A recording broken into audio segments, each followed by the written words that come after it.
क्यों छुप छुप कर फिरते हो, क्यों बच बच कर रहते हो? ये तो बताओ तुम किस लिए लाए थे, किस किस से कितना तुम छुप छुप कर खाए थे, किस किस को डराए थे, किस किस को सताए थे? आओ खुलकर तुम बॉन्ड को लाए थे, धंधा चंदे का तुम ही तो लाए थे, अब तुम ही गायब हो जब भांडा फूटा है। देश को बताओ ना किस किस ने लूटा है, पूछ रहे हैं सब तुमसे तुम किन ने लुकाए हो, इतना ही खाए हो या और छुपाए हो? बॉन्ड की होली में तुम कितना नहाए हो, किस किस से खाए हो, किस किस को खिलाए हो? झूठ नहीं बोलो तुम राम को लाए थे, सच सच कह दो तुम बॉन्ड को लाए थे। धंधा तुम भी खूब इस देश में चलाते हो, बॉन्ड को लाए हो तो अब काहे लुकाए हो? जनाब, मैं मस्खरी नहीं कर रहा, यह सबसे बड़ा लोकतांत्रिक चुनावी घपला है। आप सभी का फर्ज बनता है कि इस घोटाले को गांव गांव तक और जन जन तक पहुंचाएं। इस वीडियो को अपनी हाउसिंग सोसाइटी के ग्रुप में जरूर शेयर करें। क्या देश के लिए आप एक व्हाट्सएप ग्रुप से डिलीट होने का रिस्क भी नहीं ले सकते? चुनाव आयोग ने जो डेटा दिया उसमें एक बेईमानी 14 मार्च की रात ही पकड़ ली गई। यही कि स्टेट बैंक ऑफ इंडिया ने बॉन्ड का यूनिक नंबर नहीं दिया, जिसे मिलाकर साबित किया जा सकता था कि इतने करोड़ का बॉन्ड किस पार्टी ने भुनाया है और उस बॉन्ड को किस कंपनी ने खरीदा था। आज सुप्रीम कोर्ट ने यह कांटा भी दूर कर दिया और कह दिया कि स्टेट बैंक ऑफ इंडिया को यूनिक नंबर देना होगा। तो अब इसी के साथ किसका पैसा किसे मिला सब साबित हो जाएगा और आपको बहुत कुछ जानने का मौका मिलेगा। यह बहुत बड़ा फैसला है और बार बार नाक कटवाने पर तुले स्टेट बैंक को बहुत बड़ा झटका लगा है। ये कैसा बैंक है, मतलब कसम ही खाकर बैठा है कि लोग चाहे कुछ भी कहें, बस मालिक नाराज ना हो। हद हो गई। याचिका चुनाव आयोग की थी, डांट पड़ गई स्टेट बैंक को। किसी ने बॉन्ड खरीदा तो उसे सरकार ने बाद में ठेका दिया। भारत में 16 लाख से अधिक रजिस्टर्ड कंपनियां हैं और इलेक्टोरल बॉन्ड खरीदने वाली मात्र 1300।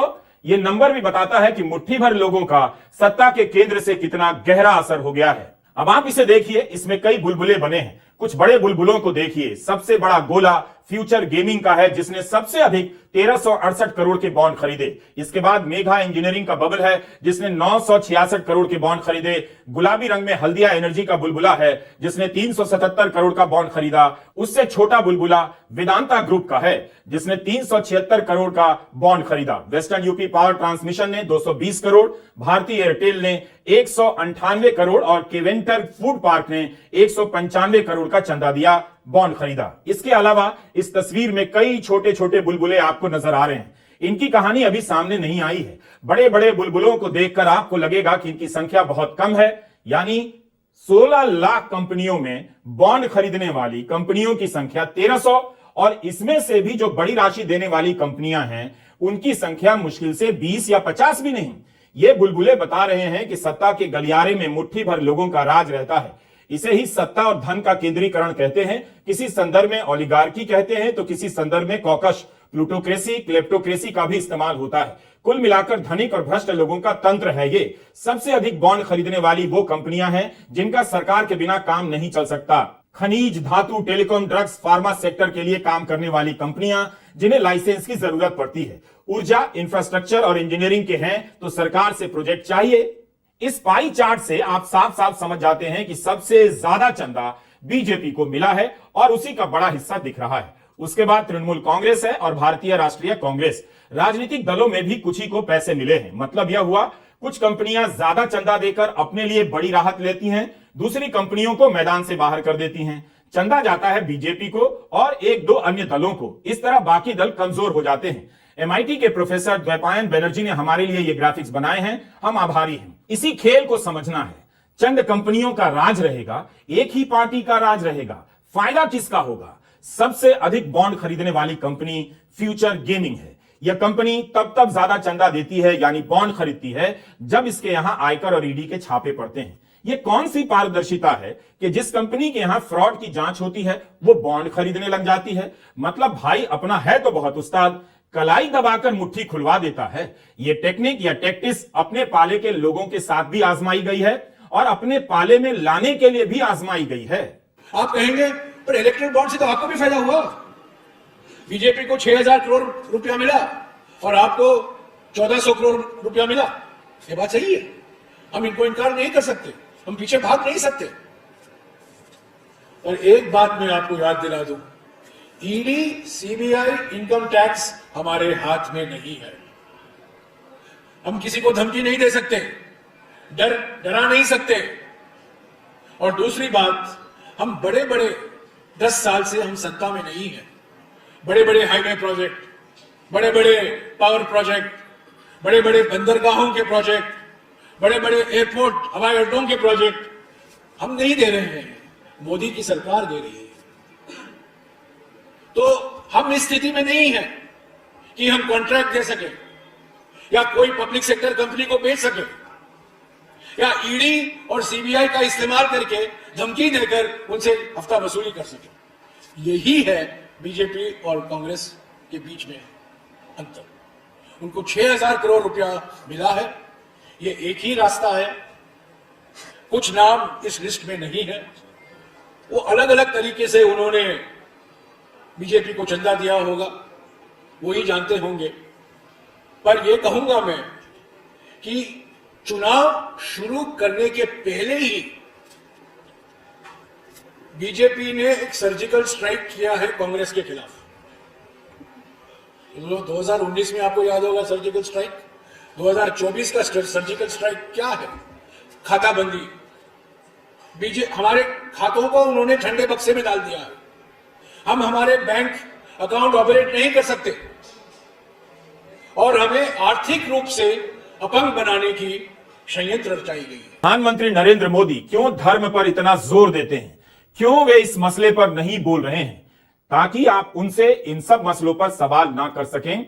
आपके मन में जब भी सवाल पैदा हो, वो आपको किसी मंदिर में दर्शन करते हुए या ध्यान करते हुए दिखाई दे जाएं, ताकि आपका मन बदल जाए और लगे कि कितने सच्चे मन से भक्ति कर रहे हैं। कहां समय होगा इनके पास?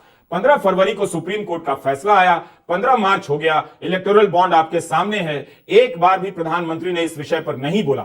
इसीलिए यह सवाल उठ सकता है कि क्या वे इससे बचने के लिए धर्म का सहारा लेते हैं, ताकि इस तरह के मुद्दों पर जनता को जवाब देने की नौबत ना आए। अपने आप को लगातार मंदिरों के फ्रेम में रखते हैं, ताकि आपको याद ही ना रहे कि वे प्रधानमंत्री हैं और उनसे सरकार के काम का हिसाब किताब लेकर आपको सवाल पूछने हैं। थोड़ा धीरज रखिए। अब सुप्रीम कोर्ट ने कह दिया है कि बॉन्ड के साथ यूनिक नंबर देना होगा, तो इससे पता चल जाएगा कि किसका पैसा किसकी जेब में गया।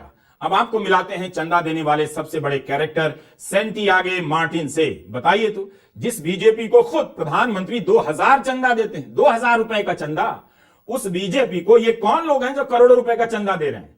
क्या वे बीजेपी को प्रधानमंत्री मोदी और गृहमंत्री अमित शाह से ज्यादा प्यार करते हैं? अमित शाह ने भी 2000 का चंदा दिया है। यह मार्टिन है, कोयंबटूर का सैंटियागो मार्टिन। म्यांमार से आकर भारत में लॉटरी का धंधा चालू करता है, गरीब लोगों को रातों रात अमीर बनाने का सपना बेचता है, पैसा कमाता है। 2019 से 2024 के बीच इस कंपनी पर आयकर और ईडी और सीबीआई के छापे पड़ते हैं। मनी लॉन्ड्रिंग का मामला चलता है। 2 अप्रैल 2022 को मार्टिन की company future gaming and hotels private limited की 409 करोड़ की चल संपत्ति जब्त कर ली जाती है और 5 दिनों के बाद यही कंपनी 100 करोड़ का बॉन्ड खरीदती है।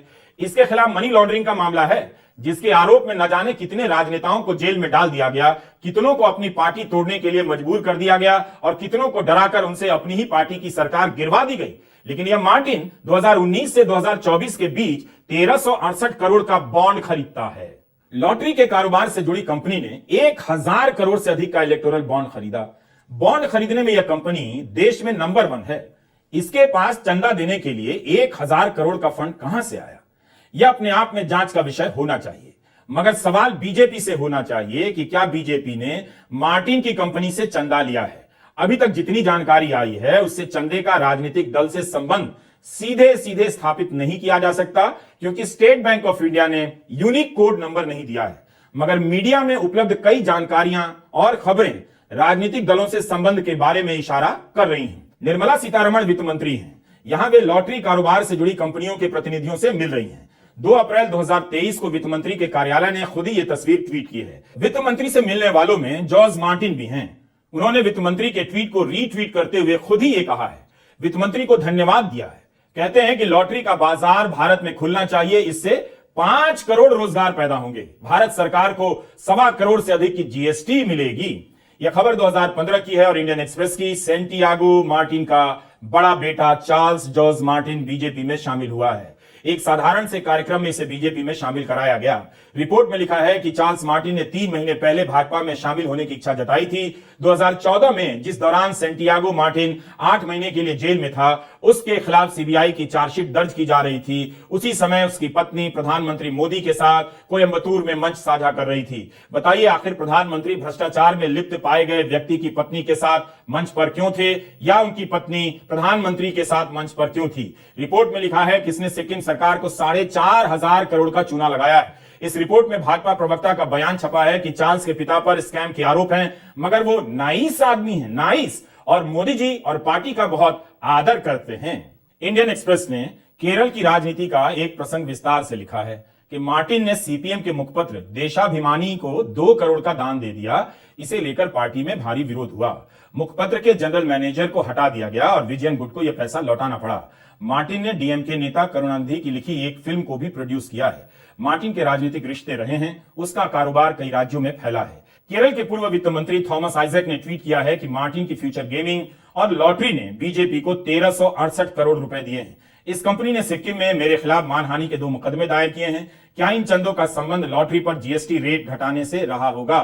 मार्टिन की कहानी विचित्र है। मार्टिन का बेटा चार्ल्स मार्टिन 2015 से बीजेपी में है, लेकिन अक्टूबर 2023 तक ईडी का रेड पड़ रहा है। मई 2023 में भी 457 करोड़ की संपत्ति जब्त हुई, और ये जनवरी महीने में बॉन्ड खरीदती है कंपनी। क्या यह माना जाए कि जब भी इससे चंदा लेना होता है, ईडी रेट बढ़ा देती है और कंपनी बॉन्ड के रेट बढ़ा देती है? अक्टूबर 2023 से जनवरी 2024 के बीच यह कंपनी 133 करोड़ रुपए के बॉन्ड खरीदती है। अब आप इस चार्ट को देखिए, इसमें आपको पता चलेगा कि एक साल में किस महीने में कितने का बॉन्ड खरीदा गया। अक्टूबर 2020 में 150 करोड़ का बॉन्ड मार्टिन की कंपनी फ्यूचर गेमिंग खरीदती है।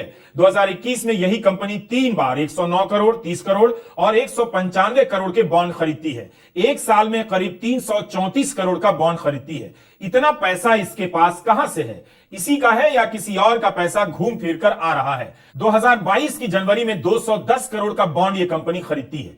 3 महीने बाद यह अप्रैल 2022 में फिर से 100 करोड़ रुपए का बॉन्ड खरीदती है। फिर उसी साल जुलाई में 75 करोड़ और अक्टूबर में 105 करोड़, दिसंबर में जाकर 10 करोड़ के बॉन्ड खरीदती है। इस तरह 2022 में 500 करोड़ के बॉन्ड खरीदती है फ्यूचर गेमिंग्स। 2022 में यूपी का चुनाव हुआ था, उसके साथ उत्तराखंड, पंजाब, हिमाचल और गुजरात में भी चुनाव हुए थे। यह तो आपको जानना ही पड़ेगा कि इतना पैसा इस कंपनी के पास चंदा देने के लिए कहां से आ रहा है।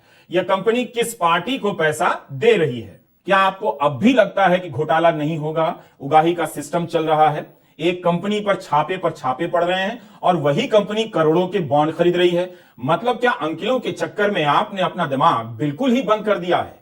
रॉयटर्स में कृष्ण कौशिक की रिपोर्ट छपी है। इसमें प्रूडेंट इलेक्टोरल ट्रस्ट के बारे में बताया गया है, जिसने 2013 से करीब $272 मिलियन की राशि का जुटान किया है और इसका 75% भाजपा को दिया है, यानी करीब 1600 करोड़ रुपए। कांग्रेस को जितना दिया है उससे 10 गुना भाजपा को। 2013 में कांग्रेस सरकार ने ही ऐसे इलेक्टोरल ट्रस्ट की स्थापना की ताकि राजनीतिक दलों को चंदा देने में टैक्स की छूट मिल सके। इलेक्टोरल ट्रस्ट के मामले में भी पारदर्शिता के सवाल उठे हैं। इस रिपोर्ट में बताया गया है कि ट्रस्ट को कंपनी से पैसा मिलता है और उसके बाद ट्रस्ट अपने नियमों के अनुसार किसी भी पार्टी को चेक जारी कर देता है। इस रिपोर्ट से यह भी पता चलता है कि फ्यूचर गेमिंग ने 23 और 24 मार्च को प्रूडेंट ट्रस्ट को 50-50 करोड़ के 2 चेक दिए। उसी दिन ट्रस्ट ने ठीक इतनी ही राशि के चेक भाजपा के नाम इशू कर दिए। तो मार्टिन ने इस ट्रस्ट को 100 करोड़ का चंदा दिया। जिस ट्रस्ट के जरिए दिया, उस ट्रस्ट ने 75% राशि केवल बीजेपी को दी और यह राशि 1600 करोड़ की है। इससे तो अंदाजा मिल जाता है कि मार्टिन का 100 करोड़ या तो पूरा का पूरा बीजेपी को गया या फिर 75 करोड़ बीजेपी को गया। इलेक्टोरल बॉन्ड की तरह इलेक्टोरल ट्रस्ट एक और घपला है जिसे समझने की जरूरत है। लेकिन हमारा सवाल 1368 करोड़ के इलेक्टोरल बॉन्ड पर है, जिसे मार्टिन की कंपनी ने खरीदा। तब खरीदा जब आईटी, सीबीआई, ईडी के रेड चल रहे थे। क्या सारा ही पैसा बीजेपी को गया? स्टेट बैंक ऑफ इंडिया जैसे ही यूनिक कोड नंबर देगा, यह स्थापित हो जाएगा, तब स्थिति और भी साफ हो जाएगी। आप सवाल कर सकते हैं कि क्या बीजेपी को किसी भी रूप में पता था कि मार्टिन की जिस कंपनी पर ईडी का रेड चल रहा है उसने पार्टी को चंदा दिया है? कंपनी भी तो नड्डा जी के कान में बता सकती है, हमने आपके लिए 1368 करोड़ का बॉन्ड खरीद लिया है। कई तरह के संयोग इस तरह से मिल रहे हैं कि बीजेपी को एकदम अनजान और अलग जानना संभव नहीं। दिसंबर 2021 में मीडिया में कई जगह खबरें छपी हैं। कांग्रेस ने आरोप लगाया था कि सेंटियागो मार्टिन ने बीजेपी को 100 करोड़ का चंदा दिया। तमिलनाडु कांग्रेस कमेटी के अध्यक्ष के.एस. अलागिरी ने ट्वीट कर कहा कि विधानसभा चुनाव से पहले मार्टिन ने भाजपा को 100 करोड़ का चंदा दिया, इसकी सीबीआई जांच हो। उन्होंने ट्वीट कर जानकारी दी कि अप्रैल 2019 में आयकर विभाग ने मार्टिन की कंपनियों और ठिकानों पर लगातार 4 दिनों तक छापेमारी की। 6 करोड़ की नकदी और 24 करोड़ का हीरा और सोना जब्त हुआ। 2011 में सीबीआई ने मार्टिन के खिलाफ 30 केस दर्ज किए थे। मार्टिन पर सिक्किम सरकार को 4,500 करोड़ का धोखा देने का मामला है और 2011 में जमीन धांधली के मामले में जेल में रह चुका है। अलागिरी ने सवाल किया कि ऐसे व्यक्ति द्वारा 100 करोड़ दिए जाने के बदले में मोदी सरकार ने इससे क्या वादे किए हैं। बेहतर है बीजेपी तुरंत खुद सफाई दे दे, बताए कि मार्टिन की कंपनी से किसी भी रूप में पैसा लिया था या नहीं। ईडी और आईटी के मामले में प्रभावित करने की क्षमता केवल केंद्र सरकार को ही है। 2 सवाल उठते हैं, क्या ये छापे चंदे की जबरन उगाही के लिए डाले जाते रहे या फिर छापे के बाद जान बचाने के लिए चंदा देने का रास्ता निकाल लिया गया। क्या बीजेपी अब गर्व के साथ अपने पोस्टर में बता सकती है कि हम मोदी हैं, मार्टिन ने हमें चंदा नहीं दिया। मोदी और मार्टिन के बीच कोई रिश्ता नहीं है। मार्टिन गरीब लोगों को रातों रात अमीर बनाने का सपना बेचता है, मोदी अच्छे दिन लाने का सपना बेचते हैं। ईडी के मामले में प्रभावित करने की क्षमता केवल केंद्र सरकार को है और सरकार में किसे है यह आप जानते हैं। एक पार्टी को क्या उस कंपनी से पैसा लेना चाहिए जिस पर उसी की सरकार में ईडी की जांच चल रही हो। बेहतर है मोदी मार्टिन का राज बता दें या मार्टिन मोदी जी का।